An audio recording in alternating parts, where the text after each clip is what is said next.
who's here right now, the legend.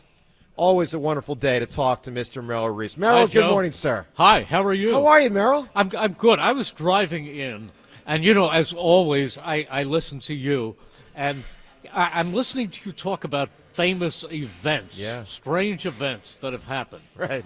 And do you know that, now maybe somebody mentioned it, but do you know that yesterday was the 46th anniversary of a famous event? Okay, hold on, let me do the quick math. So 76. 78. Oh, Miracle in the Meadowlands? Yeah. Miracle. That is a strange one. November 19th, 1978. That's wild, Merrill, yeah. And you know what, Merrill, I think a lot of people don't know? I only knew this a few years ago. I would say most people don't know this. And let's get Merrill's headphones up here so we can get him. We got to get him able to hear a little bit more. So, Merrill, can you hear me right now? I can. Okay. So you probably remember this, Merrill, but most won't. Berge had been crashing the line. Mm-hmm. And the Giants' offensive coordinator called a regular play because he was worried Pisarcik was going to get bowled over. Right. Berge into the center, into Pisarcik. The Giants were ticked about it. That's why they called a regular running play, which led to the – James, do you know that? As someone who's younger, do you know the reason they called a regular running play is because Berge was killing the center? I did not know that. Who was killing the quarterback. That's True. wild. Now, the Giants' offensive coordinator was fired. Sure was. Never worked again. The next morning. Yeah, never worked again, right? Do you remember his name? I do not. His name was the same as a famous pitcher. His name was Bob Gibson. Oh, wow. Now, do you remember who the coach was? Oh, boy. I'll say Ray Perkins, but I don't think it is. No. Who is it? No. And this is historic. Lou when Holtz? I say that, no. He was the Jets coach. No. Actually. Who was the it? coach was the grandfather of the Rams' Sean McVay, Oh. John McVay. Look at that. Look, that's Richie's favorite family, the McVay family.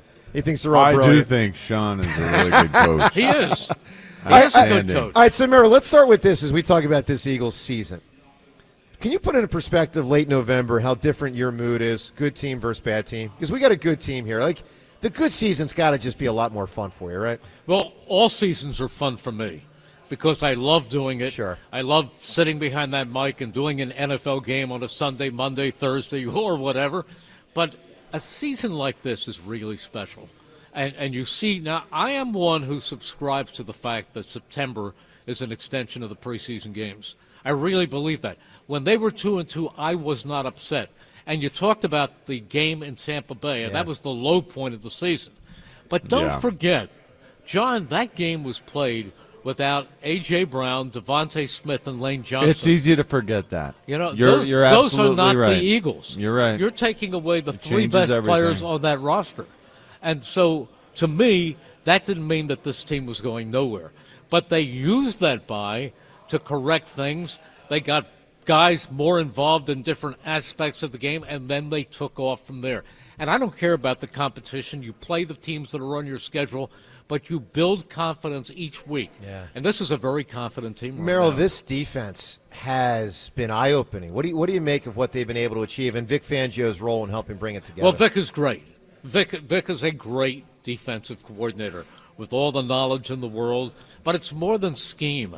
It's recognized. The Andy used to drive us nuts at his press conferences because he gave the same. And Andy, we love Andy, but Andy Reid used to say a few things. Everybody deserves a piece of the pie, and the other thing he said was, a coach has to put players in position to make plays.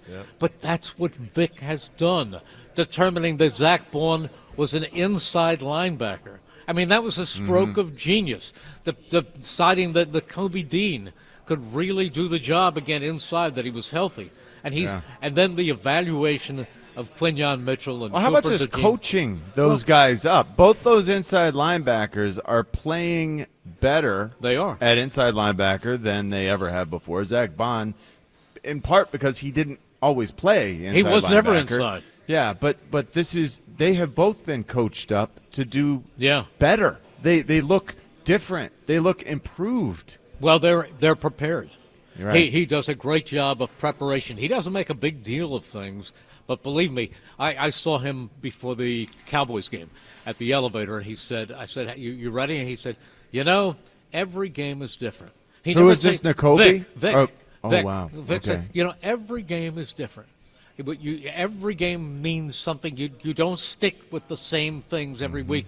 You've got to be changing things up, and he is able to dissect what it takes to put these players in the right play, and he evaluates the opponents so brilliantly. Right. Yeah, it reminds me a little bit of Larry Brown. One of the things about Larry Brown when he was the Sixers coach, I feel like no one has seen literally all of it, but I felt when Larry Brown was here, it's like he had seen every shape and size of combination of players and could figure out quickly how to best attack based on his personnel versus your personnel.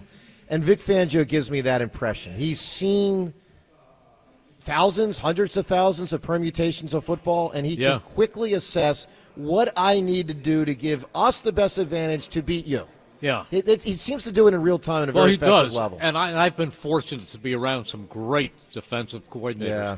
And Vic has ascended to that level, too. No, that's big time. Hey, by the way, as we broadcast from Chickies and Pete's today, please come on out if you're able. If you can't, by the time our show ends at 10 o'clock, anytime over the next many hours, station broadcasting here till 7 o'clock tonight. You can also tailgate at Terminal E tomorrow morning at 7:30 a.m. with Elliott Shore Park. So be at Elliott. Elliott will be at the Chickies and Pete's in the airport, Terminal E, tomorrow morning. Get your free Bud Light Eagle shirts and, of course, do all of it while supplies last. By the way, speaking of while things last, like our show today till 10, we're going to have Times Yours at 9:45. We're going to do something we've never done, but we need your help on the Times Yours line. Here's what we need, James.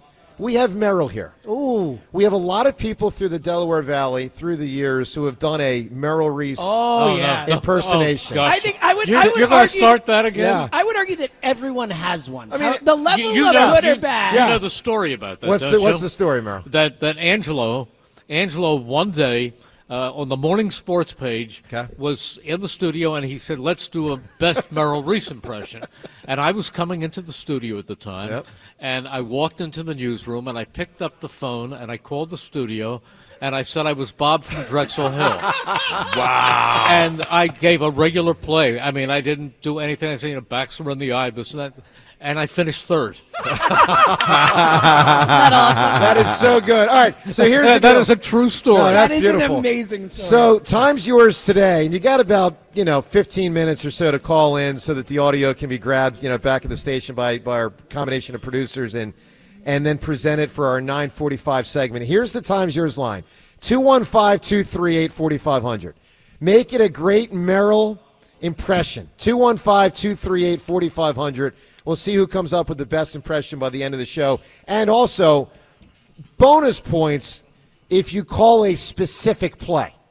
Yeah, you can do just a generic, but if you factor in a key moment in Eagles history and try to nail those words in a Merrill impression, we'll play it for Merrill while he's here. The Ronnie Brown play? Not the Ronnie Brown play. Boy, Merrill. She does have a cynical bent. The Ronnie Brown play. All right, let's get a lot of calls in here. Rose, see, I don't have favorite descriptions, but I have favorite plays. Favorite moments. Number one was the Super Bowl when they won the Super Bowl. But number two was December 19th, 2010. Deshaun. And that was Deshaun. Yeah, that was incredible. Oh, my goodness. All right, let's go to Rose Ellen right now. Rose Ellen, good morning to you. Good morning. First of all, I'd like to wish you guys happy Thanksgiving and happy holidays, Merry Christmas and all that. Thank you, Rose Allen. To you as well. Thank you. Merrill, I have to say you are one of the greatest. Sometimes a lot of times I'll put the radio on to listen to you and mute the announcers, for the game. But anyway, I appreciate that. Thank you. Yeah, I don't have an impersonation. But, Thank you. Thank you for that, too. Yeah. You don't want to hear it. But anyway, about the Eagles, I think they're not great yet, but they are on their way. I believe, if Hurt gets rid of the ball quicker and doesn't throw as many interceptions, and throws more to Brown. I know that we're like a running game, but I do like the long passes to Brown, and I like. Well, Jalen throws it great, yeah, and they've got some guys that can go deep. I mean, frankly, all three of their guys can go deep. But you know what the thing is? The thing is, not to interrupt you, the thing is, Jalen has cut way down on those interceptions. People make a big difference. That pass that was picked off, and I heard you with Irving yesterday, that was a great pass. It was a great play by Trevon Diggs to come in there and intercept it. But he threw a laser to Dallas Goedert right there, and Diggs just made an amazing play. Sometimes it's a great defensive play. But when Jalen throws an interception, everyone goes nuts. Yeah. But meanwhile, do you realize that Patrick Mahomes now has 11 interceptions? Got a lot. Yep. 11. Yeah, that's a ton. Hey, Rosellen, give me a great answer here. What was a wild thing in sports? Well, I have a few, but I think the fans throwing snowballs at Santa Claus. Yeah, I mean, that's up there. I mean, it was certainly different. There's no doubt about that. Rosellen, thanks for the call. Merrill, the broadcast, so let's get it a little bit further here into, because we have to broadcast Turkey Bowl in a week. God, John, it's in a week. We better start preparing. Get working. Seltzer, get me the rosters. Yeah. Ava, get me the rosters. I need names. I need numbers. I need depth chart. All right. So, Merrill, do I have to send Cindy over to quiz you? Maybe. So, Merrill. That might help a lot. Yes. You have a couple signatures. The it's good. Right, okay. But you also have the 35-30, 25-20. So I'm curious, in your days when you developed as a broadcaster, did you realize it's better to say 35-30, 25-20, 15-10 than – because you don't do 30-25. You don't do 2015. Like, is that a Joe, you're saying rhythm? that to me, and I'm not even aware of it. You do it. You never say 40-35, 30-25. I don't know.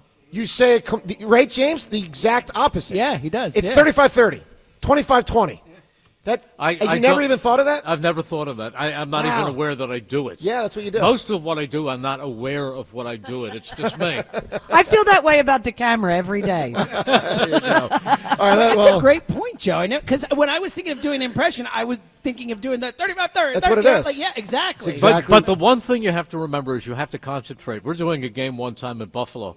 And I went, he's up to the 48, across the 49, the 50, the 51. And I actually did that once. And then I got out of it by saying, that's what happens when you're doing a game close to Canada. Oh, my God. That's true. Nice. They got the where the fields go to 55. Bigger fields. I love it. But I did that one time.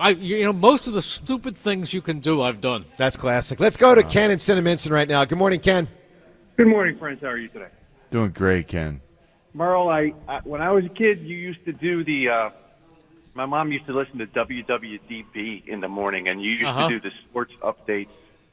And I just remember, I can't remember the guy's name who was the host of the show, but he always used to say Winmore.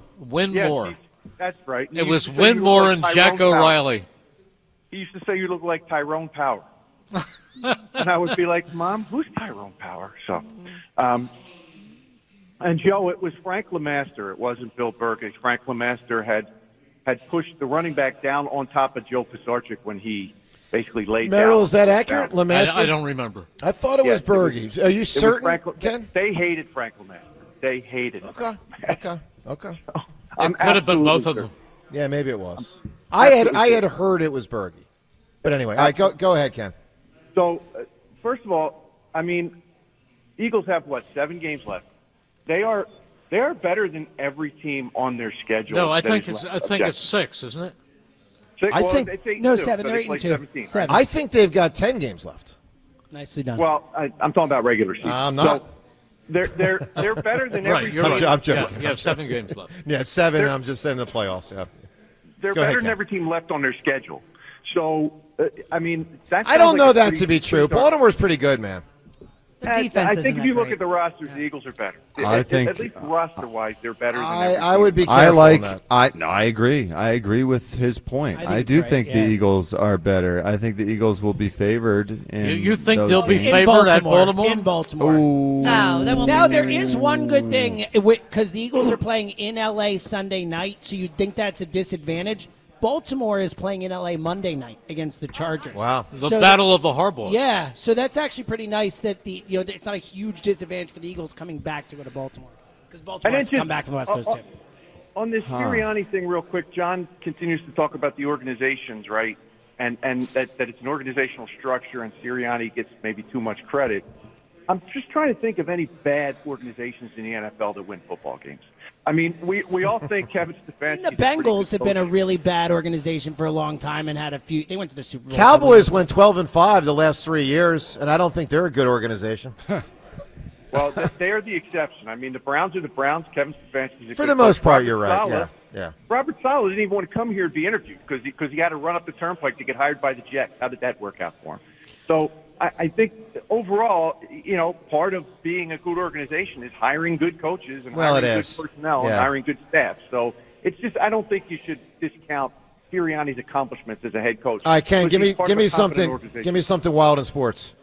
Some of you guys are old enough in the studio to remember this one, but it was the 1979 disco demolition at Comiskey Already Park. said. Give me a different answer. Oh, it was?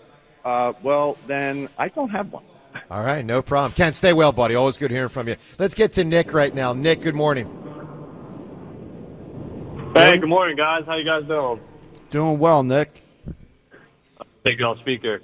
So I just kind of wanted to touch base on the whole Embiid thing. For the last 2 years, even before the MVP season, I've always been talking with my friends and stuff, saying that we should have traded him then. But then, we give him that 5-year extension. I feel like we're kind of just trapped with him now. I don't think there's much you could do about it except deal with it. So let's just get to let me just, because I'm a little spun around. I think it was a 3-year extension tacked on to what? 2 years, yeah. So it's 5 total. Yeah, correct. That's what I thought. Beginning this year, right, total, James? Yeah. God, if it was a 5-year extension tacked on to 2, that'd be... what's the point of... Oh, my God. That'd be a little ridiculous. Jesus. I don't see the point of trading him now. I mean, we're already dealing with the frustration. I mean, what's the point of dealing with more frustration of trying to rebuild a whole other team? Well, the point is you're probably going to... guys on the team now. I mean, Kane. Well, Nick, hold on. The point is you're probably going to trade him at some point. And if you feel like you're not going to win a title with him, the theory is begin the rebuilding process sooner than later. You still think they can? You're clinging to that. I think they can. I don't think they will, but I think they can. Yes. In this with a conference with the Celtics in it. Look, we're down to about indignation. We're down to about a 3%. It was actually, James, you misinterpreted. It wasn't indignation. It was shock. No, I understand. That he would think that. I understand. I'm not firm, Nick, in this. I don't have great, belief, but I also know we haven't yet seen, and we may never. But if we do, we haven't yet seen Embiid healthy with Paul George and Maxey. Like, we just haven't seen it yet. And I'd like to see that. Does he have the will? Does he have the will to see how that unfolds? To get that all together. I think he to get wants that to. realized. He may not have the will, Tyrese and Paul George and Joel. Here we are, a rival, all on the court. Work together for a month to try to see where it goes and how we can improve this thing. Here's it what really I'll say, does John. feel like it's going to be thrown together. Well, still slapped together at the last minute because because it's going to be the litany of injuries for one or the other or all three, and then by the time it's all said and done, it will be woe is us. We didn't make the most of this opportunity. No, I get it. Hey, Nick, I need an answer from you. What was wild in sports? I'm going to have to go with the A.J. Brown moment. Him up and quitting midfield and taking his jersey off is pretty crazy. Antonio? You said Antonio. Antonio Brown. Antonio Brown. That was wild. It was. Just walking off the field. Now, sadly, it may have been related to brain issues, but that was wild. All right, 215-592-9494. All right, more with Merrill. He stays with us till 10. The impersonations that will come in on Time's Yours. Reminder, and if you got to get an impersonation in about Merrill, get it in quickly because we got to retrieve this audio off our phone system. So get that in. The Time's Yours line, 215-238-4500. We'll see who has the best impression by the end of the show. Also, the Embiid poll results. Do people want him gone? What the results show, we'll tell you next. Joe DeCamera and John Ritchie. Big day from Chickies and Pete's Birds at the half today on 94 WIP.